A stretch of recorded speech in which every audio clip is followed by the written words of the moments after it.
نہ لانا یہ تو انسان کے بس میں نہیں ہے. لہٰذا اگر غیر اختیاری طور پر گناہ کا کوئی خیال آئے تو اللہ کی طرف سے کوئی پکڑ نہیں. بلکہ اللہ کی شان رحیمی دیکھیے کہ اگر غیر اختیاری طور پر خیال آیا اور بندے نے اس خیال کو جھٹک دیا تب تو ظاہر سی بات ہے کوئی بات ہی نہیں. اگر جان بوجھ کر بندے نے گناہ کا ارادہ کیا اور بندے نے اس گناہ کا پختہ ارادہ کرنے کے بعد پھر بعد میں اس گناہ کو ہمت کر کے چھوڑ دیا تو اللہ کی طرف سے اس پر بھی نیکی لکھی جاتی ہے, اجر و ثواب لکھا جاتا ہے کہ بندے نے میری رضا کے خاطر اپنے ارادے اور اختیار کو کچل دیا اور نفسانی خواہشات کو مٹایا.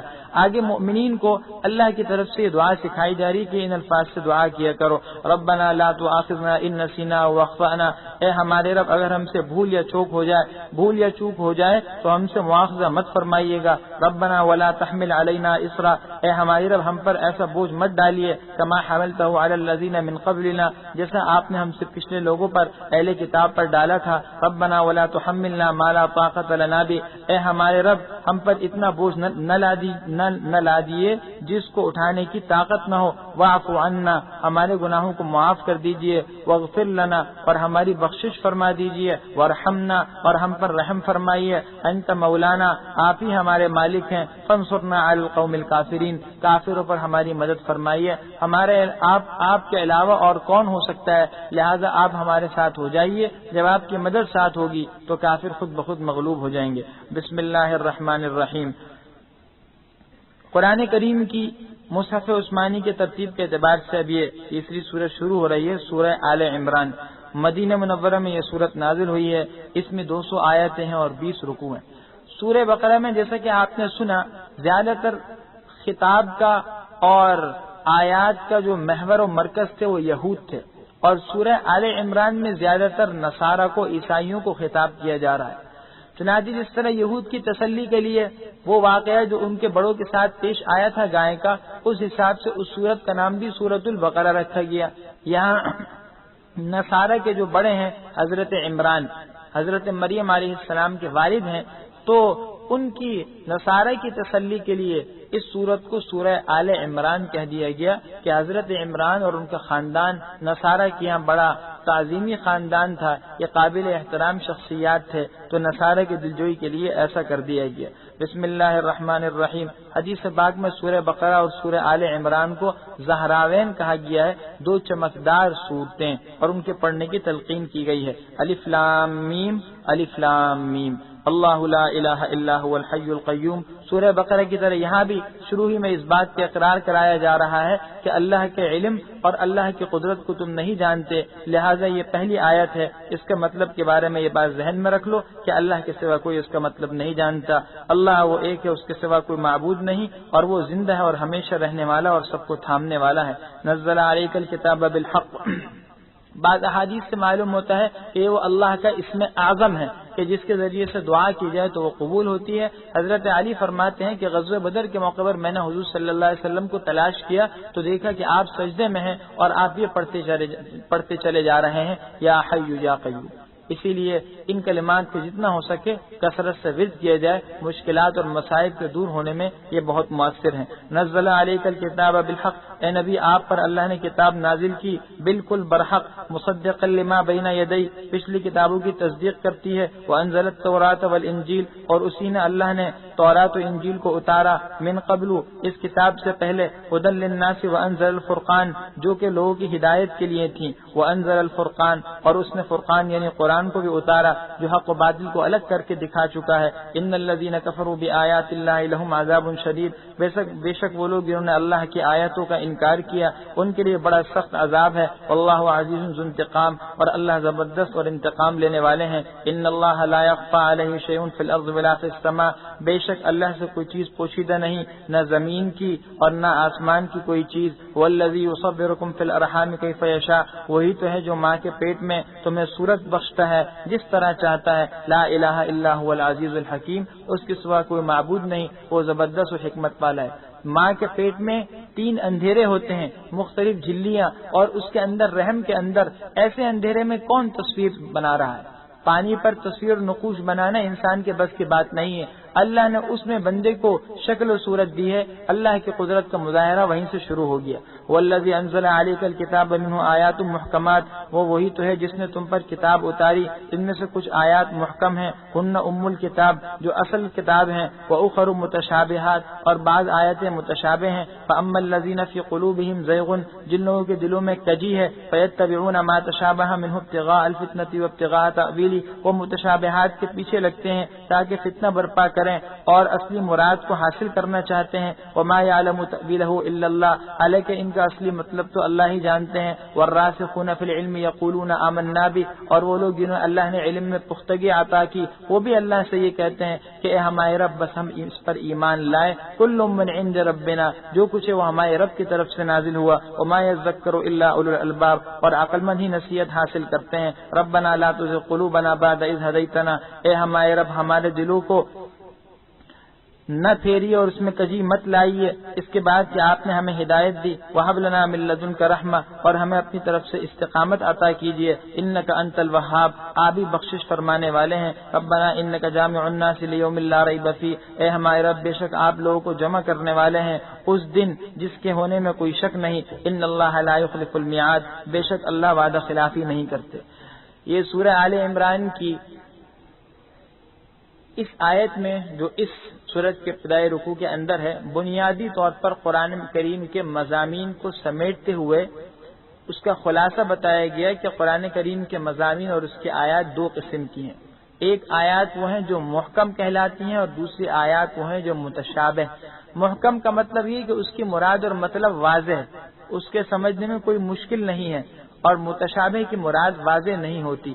بندوں کو اس بات کی تلقین کی جا رہی ہے کہ تمہیں صرف محکمات کا مطلب سمجھنا اور اس پر عمل کرنا ہے، متشابہ کے پیچھے نہیں لگنا، بلکہ متشابہات کا مطلب سمجھنے کی کوشش کرنا اور اس کے پیچھے لگنا، یہ تو اس بات کی علامت ہے کہ دلوں کے اندر کجی ہے، اور جو لوگ دین سے دوسروں کو گمراہ کرنا چاہتے ہیں ان کا طرز عمل یہی ہے۔ ہر دور میں یہی رہا کہ وہ متشابہ آیات میں تحریف کرتے ہیں یا متشابہ آیات کے حوالے سے لوگوں کے دلوں میں شکوک و شبہات پیدا کرتے ہیں۔ مثال کے طور پر قرآن کریم میں کہیں اللہ کے لیے وجہ کا لفظ استعمال ہوا جس کے معنی عربی زبان میں چہرے کہیں، کہیں اللہ کے لیے ید کا لفظ استعمال ہوا جس کے معنی عربی زبان میں ید کہیں، کہیں اللہ کے لیے کرسی کا لفظ استعمال ہوا جیسے کبھی آیت الکرسی میں یہ لفظ آیا جس کے معنی کرسی کے ہیں۔ اب بندوں کو چاہیے کہ وہ اس بات پر یقین رکھیں کہ یہ سب سب جتنی چیزیں ہیں یہ اس کے معنی واقعی حقیقت ہیں، لیکن اس کے معنی تک ہمارے ذہن کی رسائی نہیں ہے، اور نہ اللہ کے حق میں وہ معنی مراد ہیں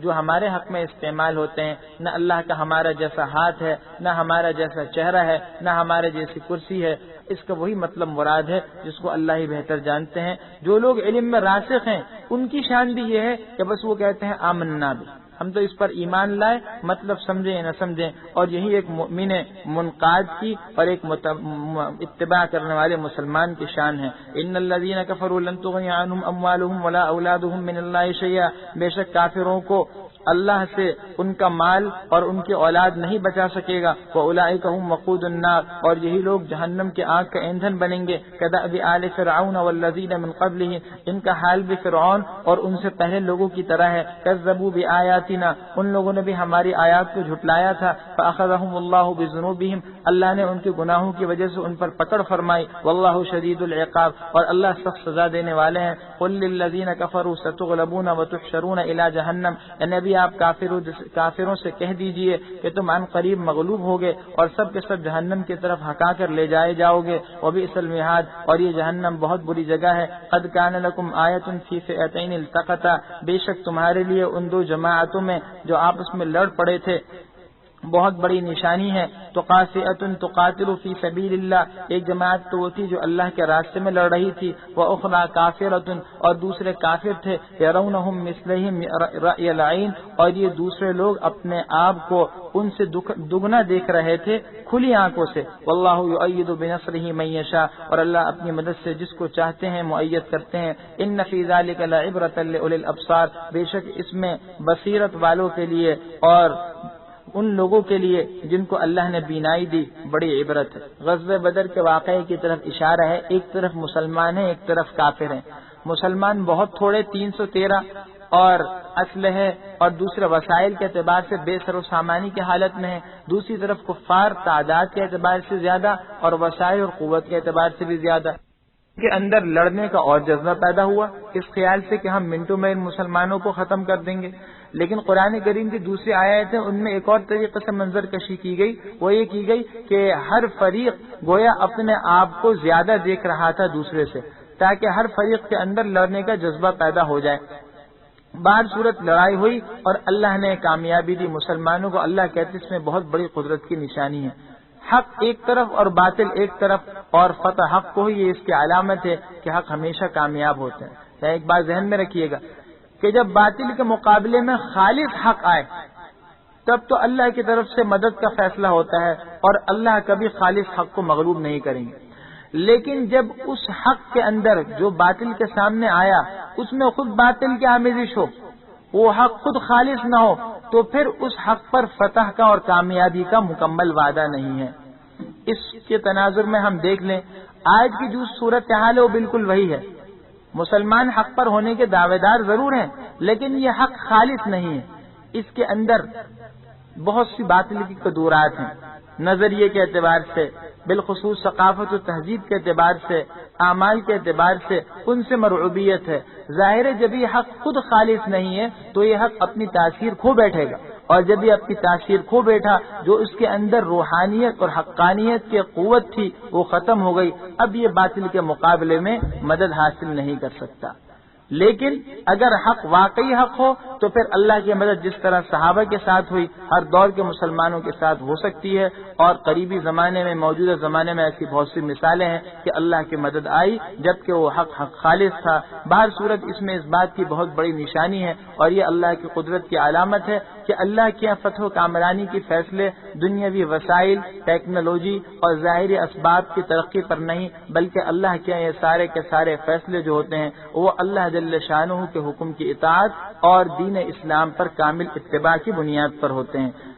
زین للناس حب الشہوات، لوگوں کے لیے من پسند چیزوں کی محبت مزین کر دی گئی۔ من النساء، وہ کون سی چیزیں ہیں؟ عورتیں، والبنین، اور بچے، والقناطیر المقنطرۃ من الذهب والفضہ، اور سونے اور چاندی کے ڈھیر، والخیل المسومہ، اور نشان لگے ہوئے گھوڑے، والانعام، اور مویشی، والحرث، اور کھیتیاں، ذالک متاع الحیات الدنیا، یہ تو دنیا کی زندگی کا سامان ہے، واللہ عنده حسن المآب، اور اللہ کے پاس بہت ہی اچھا ٹھکانہ ہے۔ قل انبئکم بخیر من ذالکم، اے پیغمبر آپ فرما دیجئے کہ کیا میں تم کو اس سے بہتر بات بتلاؤں؟ للذین اتقوا عند ربہم جنات تجری من تحتها الانہار خالدین فیہا، وہ لوگ جنہوں نے اللہ کا تقوی اختیار کیا ان کے لیے ان کے رب کے پاس ایسے باغات ہیں جن کے نیچے نہریں بہ رہی ہوں گی، وازواج مطہرہ، اور ہر قسم کی بیماریوں اور گندگیوں سے پاک بیویاں ہوں گی، ورضوان من اللہ، اور اللہ کی خوشنودی کا پروانہ ہے،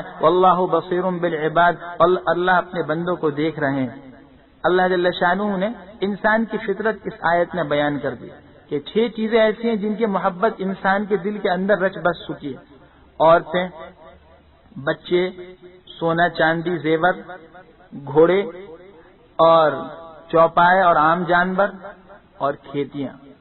ان چیزوں کی محبت انسان کی فطرت میں ہے، لیکن بتایا گیا کہ دیکھو آخرت کی نعمتیں ان کے مقابلے میں بدرجہ وقار زیادہ رکھتی ہیں۔ تو غور کیجئے، اللہ نے ان چیزوں کی محبت انسان کی فطرت میں خود ڈالی، لہذا ان چیزوں کی محبت سے بالکل خالی ہونے کا دعویٰ کرنا یہ تو بظاہر ممکن نظر نہیں آتا، اور نہ یہ ممکن ہے کہ اس دنیا میں رہتے ہوئے ان چیزوں سے بالکل لا تعلقی اختیار کر لی جائے۔ یہ ساری کی ساری دنیاوی ضروریات اس انسان کے تقاضے اور شریعت نے ان کی اجازت دی، لیکن اللہ اس کے مقابلے میں آگے دوسری آیت کو آ کر یہ بتانا چاہ رہے ہیں کہ ان چیزوں کو برتو، ہم تمہیں اس کی اجازت دیتے ہیں بلکہ اس کا حکم ہے، لیکن اس کے ساتھ ساتھ ان چیزوں کو برتتے ہوئے آخرت کی زندگی سے غافل نہ ہو جانا۔ اس کی مثال بالکل ایسی ہے، اللہ والے فرماتے ہیں کہ دنیا کی مثال کشتی کی سی ہے کہ کشتی کے اگر باہر پانی ہے تو وہ کشتی تو چلے گی، اور یہ پانی کشتی کے لیے مفید ہے کہ کشتی خشکی میں چل ہی نہیں سکتی، لیکن اگر وہی پانی کشتی کے اندر آ جائے تو وہ کشتی ڈوب جائے گی۔ یہی حال اس دنیا کا اور مال و دولت کا ہے۔ انسان اس دنیا میں دنیاوی تقاضوں سے ہٹ کر تو چل نہیں سکتا، لیکن اگر یہ دنیاوی تقاضے مال و دولت انسان کے دل میں آ گئے اور ان کی محبت اس طریقے سے آ گئی کہ یہ انسان کے دل میں غالب ہو جائے، وہ اس کو اللہ کی محبت سے اور اللہ کی فرما برداری کے تقاضوں سے روک دے، تو اس کا مطلب یہ ہو گیا کہ اب انسان مغلوب ہو گیا، اب انسان کے دل میں اس کی محبت آ گئی کہ کے اندر لڑنے کا اور جذبہ پیدا ہوا، اس خیال سے کہ ہم منٹوں میں ان مسلمانوں کو ختم کر دیں گے۔ لیکن قرآن کریم کی دوسری آیت ہے، ان میں ایک اور طریقے سے منظر کشی کی گئی، وہ یہ کی گئی کہ ہر فریق گویا اپنے آپ کو زیادہ دیکھ رہا تھا دوسرے سے، تاکہ ہر فریق کے اندر لڑنے کا بعد صورت لڑائی ہوئی اور اللہ نے کامیابی دی مسلمانوں کو۔ اللہ کہتے اس میں بہت بڑی قدرت کی نشانی ہے، حق ایک طرف اور باطل ایک طرف، اور فتح حق یہ اس کی علامت ہے کہ حق ہمیشہ کامیاب ہوتے ہیں۔ ایک بات ذہن میں رکھیے گا کہ جب باطل کے مقابلے میں خالص حق آئے تب تو اللہ کی طرف سے مدد کا فیصلہ ہوتا ہے اور اللہ کبھی خالص حق کو مغلوب نہیں کریں گے۔ لیکن جب اس حق کے اندر جو باطل کے سامنے آیا اس میں خود باطل کی آمیزش ہو، وہ حق خود خالص نہ ہو، تو پھر اس حق پر فتح کا اور کامیابی کا مکمل وعدہ نہیں ہے۔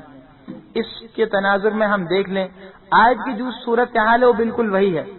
مسلمان حق پر ہونے کے دعوے دار ضرور ہیں، لیکن یہ حق خالص نہیں ہے، اس کے اندر بہت سی باطل کی قدورات ہیں، نظریے کے اعتبار سے، بالخصوص ثقافت و تہذیب کے اعتبار سے، اعمال کے اعتبار سے ان سے مرعوبیت ہے۔ ظاہر ہے جب یہ حق خود خالص نہیں ہے تو یہ حق اپنی تاثیر کھو بیٹھے گا، اور جب یہ اپنی تاثیر کھو بیٹھا جو اس کے اندر روحانیت اور حقانیت کی قوت تھی وہ ختم ہو گئی، اب یہ باطل کے مقابلے میں مدد حاصل نہیں کر سکتا۔ لیکن اگر حق واقعی حق ہو تو پھر اللہ کی مدد جس طرح صحابہ کے ساتھ ہوئی ہر دور کے مسلمانوں کے ساتھ ہو سکتی ہے، اور قریبی زمانے میں موجودہ زمانے میں ایسی بہت سی مثالیں ہیں کہ اللہ کی مدد آئی جبکہ وہ حق خالص تھا۔ بہر صورت اس میں اس بات کی بہت بڑی نشانی ہے اور یہ اللہ کی قدرت کی علامت ہے کہ اللہ کے فتح و کامرانی کے فیصلے دنیاوی وسائل، ٹیکنالوجی اور ظاہری اسباب کی ترقی پر نہیں، بلکہ اللہ کے یہ سارے کے سارے فیصلے جو ہوتے ہیں وہ اللہ جل شانہ کے حکم کی اطاعت اور دین اسلام پر کامل اتباع کی بنیاد پر ہوتے ہیں۔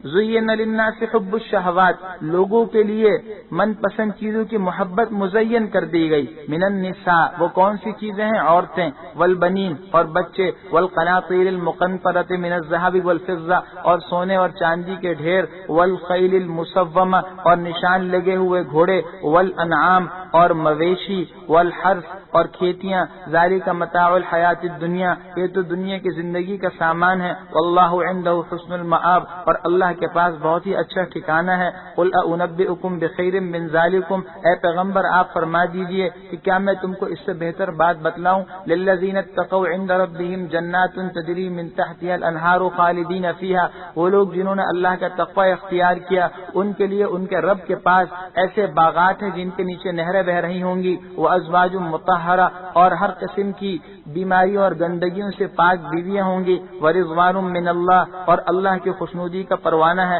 واللہ بصیر بالعباد، اللہ اپنے بندوں کو دیکھ رہے ہیں۔ اللہ جل شانہ نے انسان کی فطرت اس آیت میں بیان کر دی کہ 6 چیزیں ایسی ہیں جن کی محبت انسان کے دل کے اندر رچ بس چکی ہے۔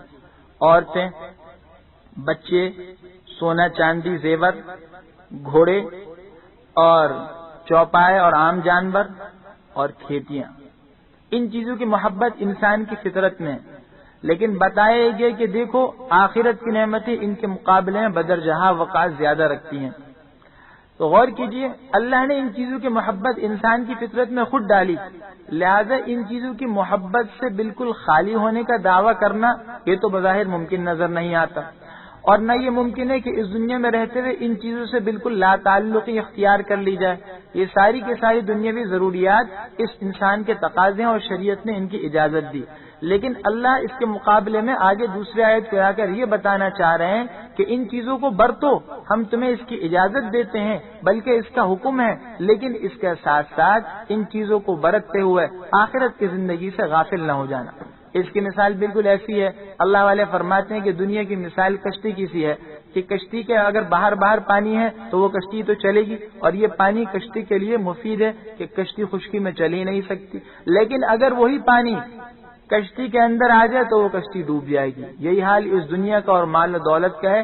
انسان اس دنیا میں دنیاوی تقاضوں سے ہٹ کر تو چل نہیں سکتا، لیکن اگر یہ دنیاوی تقاضے مال و دولت انسان کے دل میں آ گئے اور ان کی محبت اس طریقے سے آ گئی کہ یہ انسان کے دل میں غالب ہو جائے، وہ اس کو اللہ کی محبت سے اور اللہ کی فرما برداری کے تقاضوں سے روک دے، تو اس کا مطلب یہ ہو گیا کہ اب انسان مغلوب ہو گیا۔ اب انسان کے دل میں اس کی محبت آ گئی کہ اس کی محبت سے مغلوب ہو گیا، اور یہی وہ بات ہے جس کی طرف جناب رسول اللہ صلی اللہ علیہ وسلم نے تمام بیماریوں کی ایک تشخیص کرتے ہوئے فرمائی کہ حب الدنیا رأس کل خطیہ، دنیا کی محبت ہر گناہ کی جڑ ہے۔ ایسی محبت جو دل میں رچ بس جائے اور وہ غالب ہو جائے، اور اگر یہ بات نہ ہو تو پھر انسان کے لیے یہ چیزیں آخرت میں سود بند ہو سکیں۔ عقل مند وہ ہوتا ہے جو ان چیزوں کو اس طریقے سے استعمال کرتا ہے کہ اس کی دنیا کی زندگی بھی بنتی ہے، اور انہی چیزوں کے بل بوتے پر وہ اپنی آخرت کی زندگی کو بھی سنوار لیتا ہے۔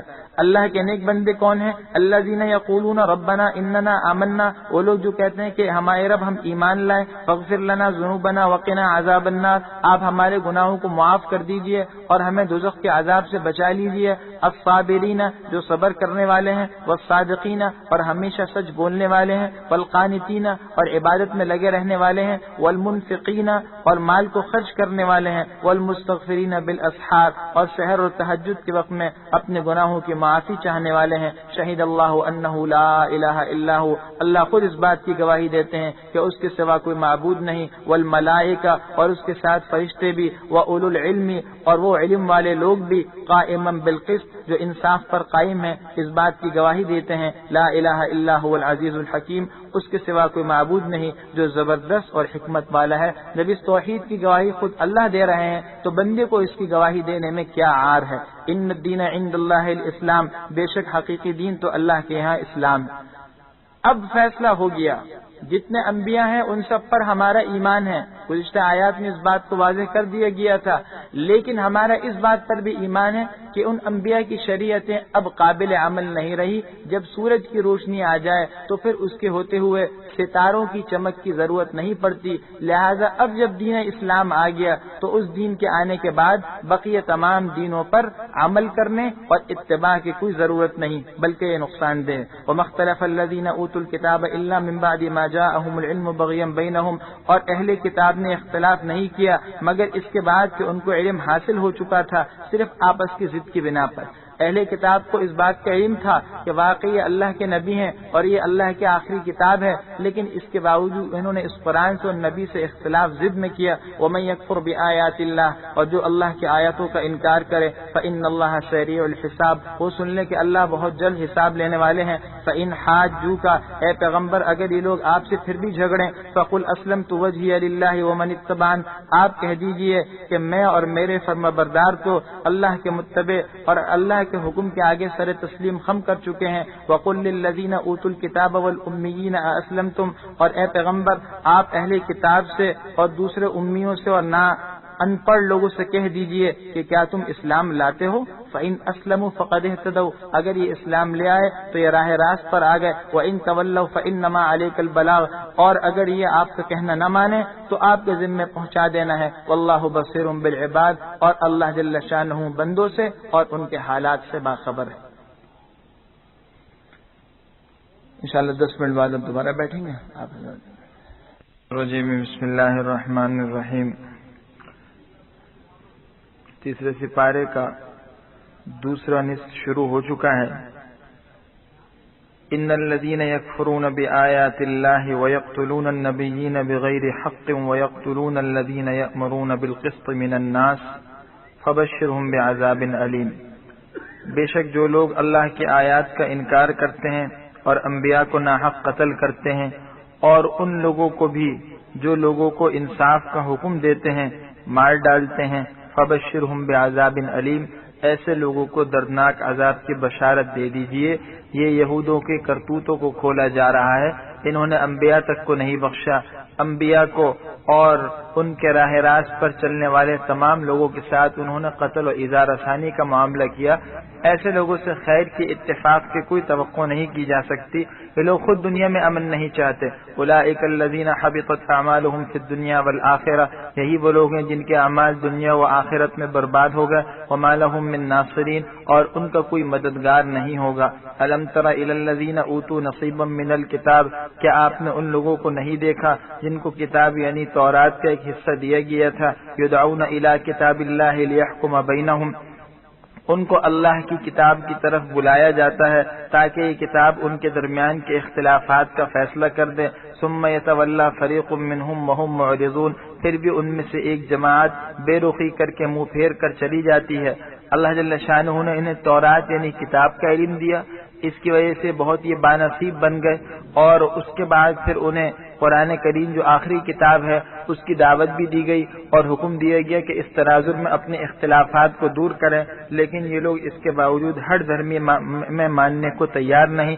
ذالک بانہم قالوا لن تمسنا النار الا ایاما معدودات، اس وجہ سے کہ انہوں نے یہ کہا کہ ہمیں دوزخ کی آگ چند دنوں کے علاوہ اور نہیں چھوئے گی۔ وغرہم فی دینہم ما کانوا یفترون، اور ان کے دین کے بارے میں ان بہتانوں نے انہیں دھوکے میں ڈال رکھا ہے۔ یہود کا یہ نظریہ پہلے پارے میں گزر چکا ہے، اور اللہ نے بلا کہہ کر صاف اعلان کر دیا تھا کہ یہ صرف ان کا مفروضہ ہے، ایسی کوئی بات نہیں، اگر یہ ایمان نہیں لائیں گے تو دوزخ میں ہمیشہ رہنا پڑے گا۔ فَكَيْفَ إِذَا جَمَعْنَاهُمْ لِيَوْمٍ لَا رَيْبَ فِيهِ، اس وقت کیا حال ہوگا جب کہ ہم ان کو جمع کریں گے اس دن جس دن کے ہونے میں کوئی شک نہیں۔ وَوَفِّيَتْ كُلُّ نَفْسٍ مَا كَسَبَتْ، اور ہر انسان کو اس کی کیے کا پورا بدلہ ملے گا۔ وَهُمْ لَا يُظْلَمُونَ، اور ان پر ظلم نہیں ہوگا۔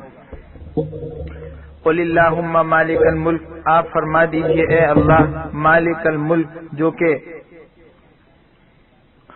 اے اللہ جو بادشاہی کا مالک ہے، تو تل ملک من تشاء، آپ جس کو چاہتے ہیں سلطنت دیتے ہیں، وتنزع الملک ممن تشاء، جس سے چاہتے ہیں سلطنت و بادشاہی کو چھین لیتے ہیں، وتعز من تشاء وتذل من تشاء، جس کو چاہتے ہیں عزت بخشتے ہیں اور جس کو چاہتے ہیں ذلیل و رسوا کرتے ہیں۔ وبیدک الخیر، ہر طرح کی خیرات و بھلائیاں آپ ہی کے ہاتھ میں ہیں۔ انک علی کل شیء قدیر، بے شک آپ ہر چیز پر قدرت رکھتے ہیں۔ تولج اللیل فی النہار وتولج النہار فی اللیل، دن کو رات کو دن میں اور دن کو رات میں آپ داخل فرماتے ہیں۔ وتخرج الحی من المیت وتخرج المیت من الحی، اور زندے کو مردے سے اور مردے کو زندے سے نکالتے ہیں۔ وترزق من تشاء بغیر حساب، اور جس کو چاہتے ہیں بے حساب رزق دیتے ہیں۔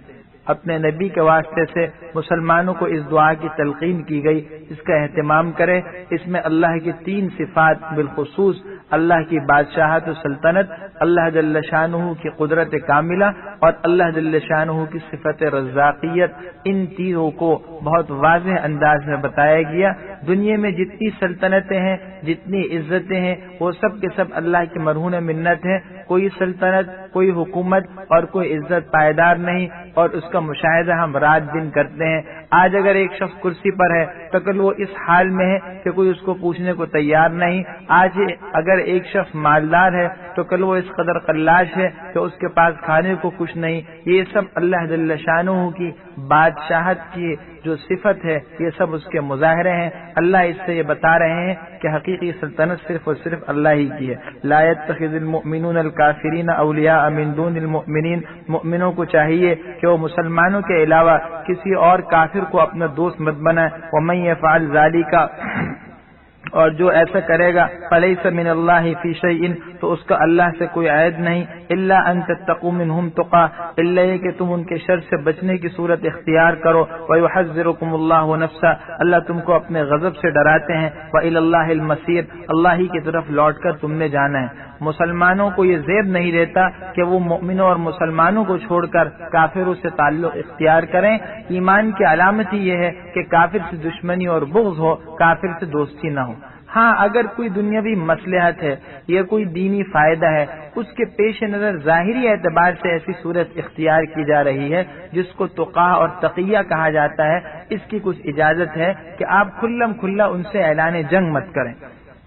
قل ان تخفوا ما فی صدورکم او تبدوہ یعلمہ اللہ، اے نبی آپ فرما دیجئے تم اپنے دلوں کی باتوں کو چھپاؤ یا کھولو، اللہ اس کو جانتے ہیں، وَيَعْلَمُ مَا فِي السَّمَاوَاتِ وَمَا فِي الْأَرْضِ، اور اللہ آسمانوں اور زمین کی تمام چیزوں کو جانتے ہیں، وَاللَّهُ عَلَى كُلِّ شَيْءٍ قَدِيرٌ، اور اللہ ہر چیز پر قدرت رکھتے ہیں، يَوْمَ تَجِدُ كُلُّ نَفْسٍ مَا عَمِلَتْ مِنْ خَيْرٍ مُحْضَرًا، جس دن ہر انسان اپنے اعمال کی نیکی کو موجود پائے گا، وَمَا عَمِلَتْ مِنْ سُوءٍ، اور جو اس نے برائیاں کی ہوں گی ان کے گناہوں کو بھی دیکھ لے گا، تَوَدُّ لَوْ أَنَّ بَيْنَهَا وَبَيْنَهُ أَمَدًا بَعِيدًا، اس وقت میں وہ آرزو کرے گا کہ کاش اس کے اور اس کی برائی کے درمیان بہت بڑا فاصلہ اور مسافت ہوتی، وَيُحَذِّرُكُمُ اللَّهُ نَفْسَهُ، اور اللہ تم کو اپنے آپ سے یعنی اپنے غضب سے ڈراتے ہیں، وَاللَّهُ رَءُوفٌ بِالْعِبَادِ، اللہ بندوں پر مہربان ہے، قُلْ إِن كُنتُمْ تُحِبُّونَ اللَّهَ فَاتَّبِعُونِي، اے نبی فرما دیجئے اگر تمہیں اللہ سے محبت ہے تو میری پیروی کرو، يُحْبِبْكُمُ اللَّهُ وَيَغْفِرْ لَكُمْ ذُنُوبَكُمْ، اللہ تم سے محبت فرمائیں گے اور تمہارے گناہوں کو بخش دیں گے، وَاللَّهُ غَفُورٌ الرحیم، اور اللہ بخشنے والے مہربان ہیں، قُلْ أَطِيعُوا اللَّهَ وَالرَّسُولَ، آپ فرما دیجئے اللہ اور اس کے رسول کا کہنا مانو، فَإِن تَوَلَّوْا فَإِنَّ اللَّهَ لَا يُحِبُّ الْكَافِرِينَ، اگر یہ لوگ پھر بھی نہ مانے تو سن لو کہ بے شک اللہ کافروں کو محبوب نہیں فرماتے۔ اللہ جل شانہ کا اگر بندہ محبوب بننا چاہتا ہے تو اس کا صرف اور صرف ایک معیار ہے اور وہ ہے اللہ کے نبی کی اطاعت و اتباع۔ جتنے اللہ کے نبی کی اتباع ہوگی صورت میں، سیرت میں، اخلاق و کردار میں، انسان اپنے آپ کو جتنا اپنے نبی کے سانچے میں ڈھالے گا اسی قدر وہ اللہ کا محبوب بھی ہوگا اور اللہ جل شانہ کے نیک بندے میں شمار ہوگا۔ دوسروں کی تہذیب اور ثقافت سے اور دوسرے کے پھیلائے ہوئے نظریات سے مرعوب ہونے کے بجائے اپنے نبی کی سنت اور ایک ایک ادا کی محبت کو دل میں بسائیے تو ہم اور آپ اللہ کے منظور نظر بنیں گے اور اللہ کی ہمارے ساتھ وہی مدد ہوگی جیسے پچھلے لوگوں کے ساتھ رہی۔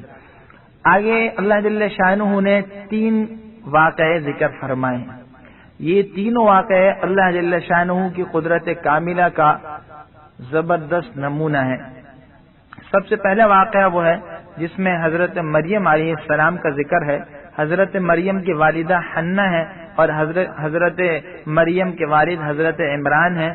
حضرت حنہ جو مریم کی والدہ ہیں انہوں نے ایک مرتبہ ایک پرندے کو دیکھا کہ وہ اپنے بچے کو دانا کھلا رہا ہے، اس کی وجہ سے انہیں یہ شوق پیدا ہوا کہ میرے یہاں بھی بچہ ہو جائے، چنانچہ انہوں نے دعا کی، اللہ نے قبول کر لی۔ جب حمل ٹھہر گیا تو پھر انہوں نے یہ منت مان لی کہ میں اس بچے کو، اس لڑکے کو بیت المقدس کی خدمت کے لیے وقف کر دوں گی۔ لیکن جب حمل جنا یعنی بچہ ہوا تو پتہ چلا کہ یہ تو لڑکی ہیں جن کا نام حضرت مریم ہے، تو والدہ کو افسوس تو ضرور ہوا، لیکن اللہ کا کرم دیکھیے، اللہ نے ان کی نظر کو قبول فرمایا اور حضرت مریم کو بیت المقدس کے لیے منتخب فرما لیا۔ چنانچہ ان کی تربیت حضرت زکریا علیہ السلام کے یہاں ہوئی جو رشتے میں ان کے خالو بنتے تھے، اور بیت المقدس میں حضرت مریم کی تربیت ہوئی۔ فرمایا ان اللہ اصطفى آدم ونوحا وآل ابراہیم وآل عمران علی العالمین، بے شک اللہ نے حضرت آدم اور حضرت نوح اور حضرت ابراہیم اور حضرت عمران کے خاندان کو چن لیا، علی العالمین تمام جہان والوں پر، ذریۃ بعضها من بعض، ان میں سے بعض کی اولاد تھے، واللہ سمیع علیم، اللہ سننے اور جاننے والے ہیں۔ اذ قالت امرأة عمران رب انی نذرت لک ما فی بطنی محررا، اس وقت کو یاد کیجئے جب حضرت عمران کی بیوی نے فرمایا اے پروردگار میرے پیٹ میں جو ہے میں اس کو آپ کے نظر کرتی ہوں دنیا کے کاموں سے اس کو آزاد کر کے، فتقبل منی، آپ اس کو مجھ سے قبول فرما لیجئے، انک انت السمیع العلیم، بے شک آپ سننے اور جاننے والے ہیں۔ فلما وضعتها قالت رب انی وضعتها انثى، جب انہوں نے بچے کو جنا تو کہنے لگی کہ اے میرے رب میرے یہاں تو لڑکی ہوئی ہے، واللہ اعلم بما وضعت، اللہ فرماتے ہیں کہ اللہ کو خوب معلوم تھا کہ وہ کیا جنیں گی، ولیس الذکر کالانثی، اور یہ بھی کہ لڑکا لڑکی کے یہاں نہیں ہوا کرتا۔ مفسرین نے جو کئی تفسیریں کی ان میں سے ایک تفسیر یہ کہ اللہ گویا فرمانا چاہ رہے ہیں کہ اگر ان کو لڑکا ملتا تو وہ لڑکا اس لڑکی کی طرح نہ ہوتا جو انہیں ابھی ملی، کیونکہ یہ لڑکی حضرت مریم علیہ السلام تھی جو اللہ کی پاکیزہ تھی، تو اگرچہ ان کی خواہش تھی کہ لڑکا ہو لیکن اللہ نے انہیں لڑکی دی اور ان لڑکی کو بہت سے انسانوں پر فضیلت بخشی۔ وَإِنِّي سَمَّيْتُهَا مریم، آگے ان کی والدہ کہتی ہیں کہ میں نے اس کا نام مریم رکھا، وَإِنِّي أُعِيذُهَا بِكَ وَذُرِّيَّتَهَا مِنَ الشَّيْطَانِ الرَّجِيمِ، اور میں ان کو اور ان کی اولاد کو شیطان مردود سے آپ کی پناہ میں دیتی ہوں. فتقبلها ربها بقبول حسن، ان کے پروردگار نے ان کو بڑی پسندیدگی کے ساتھ قبول فرما لیا. وانبتها نباتا حسنا، اور بڑی اچھی طریقے سے ان کی پرورش فرمائی. وکفلها زکریا، اور حضرت زکریا کو اس کا متکفل پرورش کرنے والا بنا دیا. کلما دخل علیہا زکریا المحراب، جب بھی حضرت زکریا عبادت گاہ میں اس کے پاس جاتے، وجد عندها رزقا، تو اس کے پاس رزق دیکھتے. قال یا مریم انا لک ھذا، ایک مرتبہ پوچھ لیا اے مریم یہ رزق تمہیں کہاں سے حاصل ہوا؟ قالت هو من عند اللہ، کہنے لگی اللہ کے پاس سے آیا. ان اللہ یرزق من یشاء بغیر حساب، بے شک اللہ جس کو چاہتے ہیں بغیر حساب کا رزق دیتے ہیں. آگے اب دوسرا واقعہ شروع ہو رہا ہے. حضرت زکریا علیہ السلام نے جب یہ دیکھا کہ بے موسمی پھل اللہ عطا کر دیتے ہیں، اللہ جب اس پر قادر ہیں کہ بے موسم کے پھل ملیں، تو دل میں اولاد کی خواہش ہوئی. اللہ بے موسم کی اولاد بھی دے سکتے ہیں. چنانچہ اولاد کی دعا انہوں نے کی، لیکن بظاہر ایسا لگتا تھا کہ اولاد نہیں ہوگی. اللہ کی طرف سے دعا قبول ہو گئی، بشارت ملی. حالانکہ انہیں خود اس پر تعجب ہوا. تعجب اس لیے کہ خود ان کی عمر 100 سال سے زیادہ، والدہ گویا ان کی اہلیہ جو بچے کی ہونے والی والدہ ہیں وہ بالکل بوڑھی، اور پھر وہ بانجھ بھی تھیں. عجیب بات، نہ صرف یہ کہ بوڑھی بلکہ بانجھ تھیں. جب انہیں تعجب ہوا تو اللہ نے بتا دیا کہ بھئی جب ہمارا فیصلہ ہو چکا ہے تو اولاد تو ہونی ہے. چنانچہ وہ بچے ہوئے اور ان کے بارے میں طرح طرح کی بشارتیں بھی ان کو ملی، جن کا نام حضرت یحییٰ علیہ السلام رکھا گیا. چنانچہ کہتے ہیں ہنالک دعا زکریا ربہ، اس وقت پر حضرت زکریا نے اپنے رب سے دعا کی. قال رب هب لی من لدنک ذریۃ طیبہ، فرمایا کہ اے رب مجھے اپنی طرف سے نیک اولاد عطا فرما. انک سمیع الدعاء، بے شک اب دعا کو سننے والے ہیں. فنادته الملائکۃ وهو قائم یصلی فی المحراب، جب وہ عبادت گاہ میں کھڑے نماز پڑھ رہے تھے تو فرشتوں نے انہیں پکار کر کہا ان اللہ یبشرک بیحییٰ، کہ اللہ آپ خوشخبری دیتے ہیں یحییٰ کی. مصدقا بکلمۃ من اللہ، ان کے اندر 4 صفات ہوں گی اللہ جل شانہ کے کلمے کی، یعنی حضرت عیسیٰ کی تصدیق کریں گے. وسیدہ، دوسری صفات یہ ہوگی کہ سردار ہوں گے اپنے زمانے کے. وحصورا، اور عورتوں سے دور یعنی پاک دامن ہوں گے. ونبیا من الصالحین، اور نبی ہوں گے نیکوکاروں میں سے. قال رب انا یکون لی غلام وقد بلغنی الکبر وامرأتی عاقر، فرمایا اے میرے رب میرے لڑکا کیسے ہو سکتا ہے جبکہ مجھے بالکل بڑھاپا آ چکا اور میری بیوی بھی بانجھ ہے. قال کذالک، فرمایا اللہ نے اسی طرح کہا. اللہ یفعل ما یشاء، اسی طرح اللہ جو چاہتے ہیں کرتے ہیں. قال رب اجعل لی آیہ، عرض کہ اے رب میرے لیے ایک نشانی مقرر کر دیجئے. قال آیتک اللہ تکلم الناس 3 ایام الا رمزا، اللہ نے فرمایا نشانی